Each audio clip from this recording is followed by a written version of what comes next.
네, 안녕하세요. 이제 또 8강입니다. 사실 7강이 좀 내용이 많았죠. 왜냐하면 8강에 있는 내용들을 사실 많이 보여드렸어요. 왜냐하면 7강에 있는 내용들은 사실 그 앞에 제가 6강에서도 너무 많이 설명을 했던 이야기들이고 사실 약간 복습하는 내용이 엄청 많았었어요. 제가 복습을 안 한다고 6강, 7강 처음 시작할 때 이야기를 했었는데 항상 약속을 못 지키고 있네요. 그만큼 이제 중요한 부분들을 제가 강조가 아니라 강조하다 보니까 이제 계속해서 말이 많아지는 건데 그만큼 이제 여러분들도 아시겠지만 화학이나 이제 제가 내는 문제들이 좀 쉬울 것 같아요. 네. 여러분들이 이제 제가 여기서까지 유튜브에서까지나 뭐 이렇게 수업 중에 말씀드리기 좀 애매하긴 한데 이일기 선생님 문제 이제 하는 그 파트가 정말 여러분들한테 어렵게 다가온다고 여러분들이 이야기하셨잖아요. 근데 거기서도 틀리고 저쪽에 제 쪽에서도 틀리면 이게 걷잡을 수 없을 정도로 이제 평균 점수가 낮아지겠죠. 그래가지고 그러다 보니까 이제 제가 문제를 낼 부분들을 확실하게 이제 키워드까지 이렇게 말해 드리다 보니까 그냥 짚고 넘어가기가 너무 힘들었어요. 제 입장에서도. 이 부분 분명 제가 문제를 낼 텐데 여러분들이 다른 부분을 중요하게 여기고 공부를 안 하면 안 되지 않나라는 생각을 되게 많이 하고 있기 때문에 중요한 키워드를 이제 딱 전자 결합을 왜 해야 하는지 그리고 이 전자의 안정성을 왜 굳이 언급하는지 사실 전자의 안정성은 약간 키워드가 조금 그 우선도가 좀 떨어지죠. 안정도라는 게 그러니까 결합을 하기 위한 이런 발판 같은 그런 건데 안정도에 너무 치우쳐서 공부를 하시는 분들이 많더라고요. 그래서 결국에는 결합에 대해서도 이게 어떻게 이어지는지도 모르고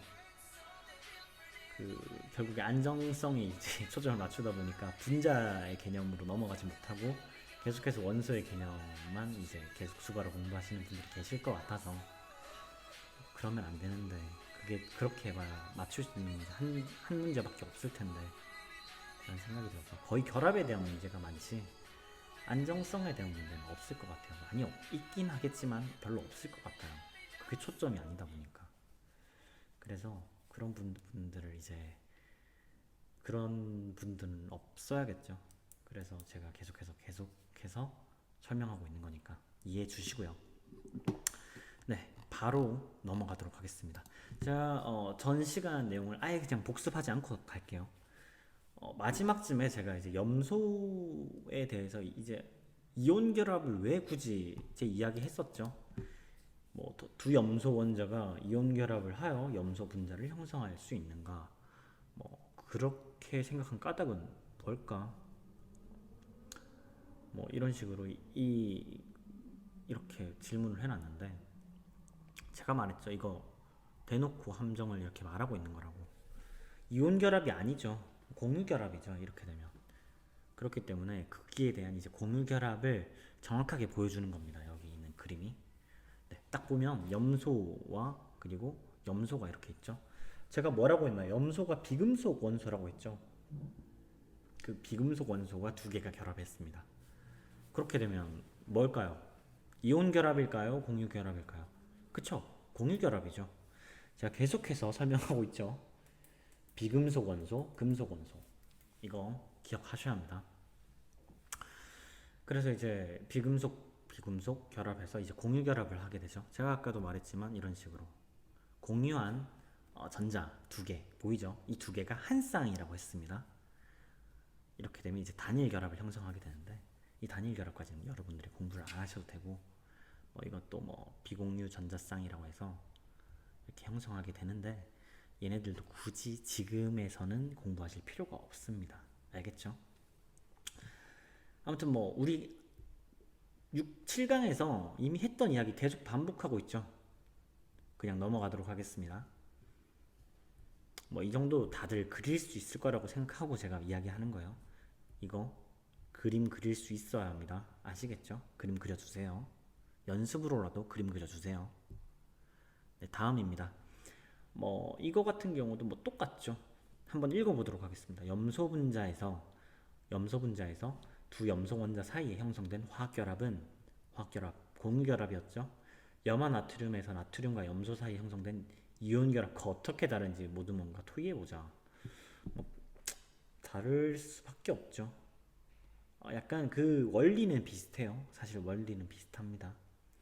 근데 이제 보세요. 여기 이제 그 대답이 나와 있으니까 이 대답에 대해서 여러분들이 계속해서 반복해 주시면 될 것 같아요. 여기서 되게 설명을 잘하고 있거든요. 이 설명은 꽤 잘하고 있다고 저는 생각합니다. 염화 나트륨은 나트륨에서 염소 원자로 전자가 이동하여 화학결합이 일어나지만 염소 분자는 염소 원자 각각에서 전자 한 개씩을 공유해서 화학결합을 하고 있다. 뭐 보통 공유해서 결합하는 경우는 공유 결합을 하면서 이제 공유를 하는 이제 전자들의 경우는 내 쪽에서 한 개를 주면 저쪽에서도 한 개를 줘요. 어떤 차이인지 아시겠나요? 공유 결합은 쌍방이 비슷한 전자의 개수를 주고받습니다. 어떤 내용인지 아시겠죠? 하지만 이제 염화 나트륨과 이제 염소와 이제 나트륨 같은 경우는 이제 공유를 할 때 얘는 한 개를 주고 얘는 7개를 주잖아요. 7개를 이제 공유를 하게 되겠죠. 그렇게 하면서 이제 형성을 하다 보니까 이제 한쪽으로 치우치는 현상이 나타나요. 그러다 보니까 이온 결합이라고 이제 생각하면 되는데, 사실은 그렇게 생각하고 풀면 이제 괜찮아요. 그렇게 생각하고 풀면 전혀 이제 정답을 맞추는 데 있어서 별로 이제 어려움이 없을 거예요. 어떤 건지 아시겠죠? 공유결합은 이제 1대1로 내가 한 개를 줬으면 저쪽에서도 한 개를 줍니다. 그래서 이제 공유결합을 한다. 이렇게 생각하면 되게 좋을 것 같아요. 어쩌면 이게 이제 답에서도 좀 가까울 수 있죠. 답과 가까울 수 있는데, 사실 이제 대학 입시 때나 이제 면접에서 이제 만약에 물어본다면 이렇게 대답하면 조금 면접관의 이제 생각했던 거랑 좀 일치하지 않을 수도 있습니다. 이제 100점짜리 문제는 아니거든요. 그렇기 때문에 제가 설명했던 거를 이제 생각하면 약간 야매죠. 야매. 제가 수업 중에 야매라는 표현을 쓰게 될 줄은 몰랐는데 야매예요. 야매. 실제적으로 이런 식으로 설명하면 안 되거든요. 근데 여러분들 이해를 돕기 위해서 좀 한눈에 알면 이제 좀 편하잖아요. 여러분들 이제 수능 칠 때. 그렇기 위해서 제가 이렇게 설명하는 거니까 여러분들 실제 이제 서술형 문제에서는 이렇게 대답하시면 안 됩니다. 그러니까 공유결합은 이제 1대1로 이렇게 전자를 주고받았기 때문이라고 설명하면 한 80점짜리 대답이고요. 이제 이온 결합을 할 때 얘는 한 개고 얘는 7개다 이렇게 이야기해서 딱 이렇게 하면 이거 빵점이거든요. 빵점입니다. 차라리 전기음성도라고 이야기하면 한 50점, 60점 정도 받을 수 있을 것 같고, 그냥 비금속, 금속 이렇게 이야기하면 어쩌면 이게 거의 100점짜리 문제라고 생각하시면 될 것 같고요. 뭐 그렇다고 합니다. 아무튼 제가 더 이야기를 했다가는 또 산으로 가진 않겠지만 여러분들이 더 어려워질 것 같아서 이야기를 합니다. 여기서 끊을게요. 질문이 더 있으신 분들은 제 개인적으로 DM 날려주시면 거기에 대해서 제가 설명해 드리겠습니다. 네, 아무튼 뭐 이런 대답을 하시면 될 것 같고요. 네, 이제 우리 공유결합에 대해서 이야기를 해야겠죠. 우리가 이제 제가 47쪽까지 공부를 하면 된다고 했는데 이 47쪽의 마지막 내용입니다. 마지막 내용인 이것만 제가 하고 이제 끝을 낼 거예요. 이거 이야기 잘 들어주세요. 제가 아까도 이제 물 분자 이야기하면서 이렇게 생겼을 것이다 하면서 물 분자 이야기를 했을 거예요. 뭐 이러면서 이쪽에 극성이 이쪽에 치우쳐 있고, 제가 빨간색으로 할게요. 이 빨간색 쪽에 이제 플러스가 띄어 있고 이쪽이 마이너스가 띄어 있을 것이다 라고 이야기했죠. 뭐 이쪽이 이런 식으로 표시를 이런 식으로 해요. 제가 한번 지우고 들어갈게요. 제가 이런 게 너무 익숙하지가 않아서 이런 게 극성을 표시할 때는 이런 식으로 표시를 합니다. 알아두세요. 나중에 이제 화학을 하게 되면요. 이런 식으로 표시를 하는데 이건 표시를 안 하고 요거만 이 화살표만 주로 표시를 많이 합니다. 아무튼 마이너스와 플러스 이런 식으로 이제 극을 나타내게 되는데 이 극도 제가 말을 했죠. 얘가 진짜로 마이너스가 아니고 상대적으로 마이너스인 거예요. 네, 알겠죠? 상대적으로 플러스를 띄고 마이너스를 띄고 나중에 이제 뭐 화상 카메라 같은 게 있어요. 분자를 이제 분자나 원자를 이제 찍어낸 카메라가 있는데 그 카메라로 보면 이제 이쪽에 전자가 되게 많이 모여 있습니다. 그리고 여기는 좀 전자가 좀 줄어져 있어요. 실제로 전자가 이런 식으로 공유를 한다는 말은 이제 우리가 설명을 하기 쉽게 이제 루이스 전자 구조라고 하는데 굳이 외우실 필요는 없고요. 그런 전자 구조에 한해서 우리가 보기 편하게 전자의 이제 하나하나 교환을 설명하기 편한 이론이 이 이론인 거예요. 이 무슨 이론인지는 제가 말하지 않을게요. 더 어려워지니까. 아무튼 그 이론 하에서 이렇게 표현을 한 거지 실제로 전자는 이런 식으로 생기지 않았어요. 네, 실제로는 솜사탕처럼 생겼습니다. 솜사탕 두 개가 이렇게 이어져 있는 느낌으로. 그러니까 나중에 이제 화학 하시는 분들이 분자 이렇게 생겼는데 왜 저렇게 설명하나요? 하면서 이제 질문하시는 분들이 너무 많아요. 그래서 그 부분은 제가 오해하지 말라고 이야기하는 거니까 설명하기 쉽게 하기 위해서 이런 그림을 쓰는 거예요. 실제로 원자 안 이렇습니다. 이렇지 않아요. 그냥 띵띵띵 이렇게 생겼어요. 그냥 이렇게 뭐 풍선처럼 생겼어요. 풍선처럼 전자가 막 여기 있고 여기 있고 이렇게 돼 있는데 지금 여기 있고 여기 있고 이렇게 돼 있잖아. 실제로 안 그래. 다 전자입니다. 다 전자. 이 설명 잘못한 거예요. 우리 보기 쉬우라고 이렇게 설명을 한 거니까 여러분들 절대 넘어가지 마십시오.